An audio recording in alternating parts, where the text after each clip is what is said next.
হ্যাঁ বাবা। তোরা দুই বোন কাকে বিয়ে করি বল? এই ছেলেটি গরিব আর এই ছেলেটি দুটো হাত নেই, খোঁড়া কিন্তু অনেক টাকা আছে। বাবা এই ভিখারি ছেলেকে আমি বিয়ে করব না। হাত পা শরীরের যন্ত্রপাতি না থাকুক, টাকা থাকলেই আমি সে ছেলেকে বিয়ে করব। লোপা তুই? বাবা আমার টাকা পয়সা চাই না, যে আমাকে সুখে শান্তিতে রাখতে পারবে আমি তাকেই বিয়ে করবো। চলো মুদ্রা, আমি তোমাকে প্লেনে করে হানিমুনে নিয়ে যাবো।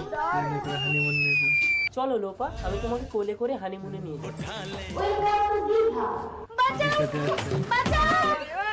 ভাই আমাদের প্রেমিকরা ডুবে যাচ্ছে, বাঁচাতে হবে, তাড়াতাড়ি চলো। কোলে ওঠো লোপা, আমার তো দুটোই ডান্ডা নেই, আমি ধরবো কি করে? মুদ্রা ওঠো। ভাই কি আছিস? ছুটে আয়, আমার মুদ্রাকে বাঁচা। ভালো করে ধরিস ভাই, তোমার কিছু হয়নি তো মুদ্রা? তোমার ভয় নেই, আমার টাকা আছে। তোর টাকায় প্রণাম, তোর টাকা আমার লাগবে না, যে আমাকে বাঁচিয়েছে আমি তাকেই বিয়ে করব।